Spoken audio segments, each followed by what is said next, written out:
என்னது இது இப்படிலாம் இப்படி இருக்குது? என்ன இப்போ இப்படி இருக்குது.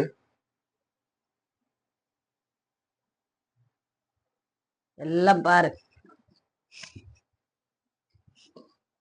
வேற நான் எப்படி அடுக்கிறது? அதெல்லாம் நீட்டா அடுக்க வேணாமா?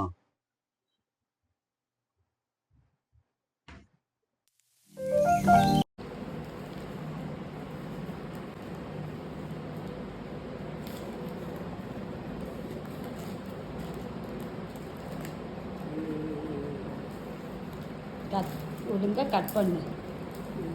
என்னது இது? இரு, என்னவா இருக்க சொல்லு.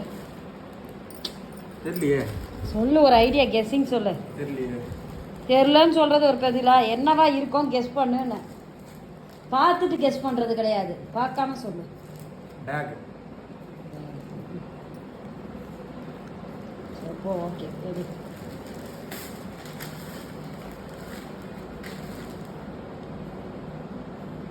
எத்தனை இருக்கு? 3 4 5 6. எதுக்குது? சாரி பேக்கு சொல்லுவாங்க அது. ம். இது என்னன்னா, நம்ம சாரி எல்லாம் அடிக்கடிக்கு வச்சுக்கலாம் இதில். சுடிதார்லாம் அடிக்கடிக்கு வச்சுக்கலாம் இதில். ஓஹோ. நம்ம செட்டாக எடுக்கிறதுக்கு ஒரே கஷ்டமாக இருக்குல்ல. ஆமாம். அதாவது எப்படின்னா, சாரி வித் ப்ளவுஸ் வச்சு சாரி வித் ப்ளவுஸ் வச்சு அடுக்கி வச்சுப்பாங்க. அதுக்காக நம்ம வந்து சுடிதார் வித் செட்டோட வச்சுக்கலாம். ஏன்னா பேண்ட் ஒரு பக்கம், டாப்ஸ் ஒரு பக்கம், துப்பட்டா ஒரு பக்கம் காணா போகுதுல்ல. அதுக்கு இந்த மாதிரி அடுக்கி வச்சுக்கலாம். அயன் பண்ணிட்டு அடுக்கி வச்சுக்கலாம் உள்ள. அதான் நீ தான் ஷெல்ஃபு திறந்தா கொட்டுதுன்ற, அதுதான் இது.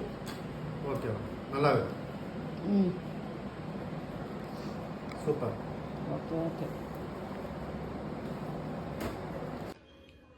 நேற்று பொருள் எடுக்கும்போது, ட்ரெஸ் எடுக்கும்போது அப்படியே எல்லாமே கொட்டிடுச்சுன்னு ஒரே கற்றுன்னு கத்திட்டார் எங்கள் வீட்டுக்கார். வீடியோவில் போட்டிருப்பேன் பாருங்கள். ஸோ அதனால் வந்து என்ன பண்ணால் இன்றைக்கி நம்ம அரேஞ்ச் பண்ணிட்டோம். ஸோ இது வந்து பார்த்திங்கன்னா நம்ம மீஷோவில் தான் ஆர்டர் பண்ணோம். ஸோ 6 பேக்ஸ் வந்தது. ஸோ பார்த்திங்கன்னா உண்மையிலே நல்லாயிருக்கு. நம்ம சாரீஸ்க்கெலாம் உள்ளே எடுத்து வச்சுக்கலாம்.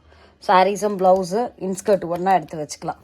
ஸோ நம்ம தேட வேண்டாம். இந்த இடத்துல ஜிப் இருக்குது, நம்ம ஓப்பன் பண்ணி வேணுன்றதை எடுத்துக்கலாம். ஸோ இது பார்க்குறதுக்கே இப்போ நீட் ஆகிடுச்சு பாருங்கள். நேற்று இப்போ நான் வீடியோவில் போடுறேன், நேற்று இருந்ததுக்கும் இப்போ இருக்க நம்மளோட வார்ட்ரோப் எப்படி மாறிடுச்சுன்றதை பாருங்கள்.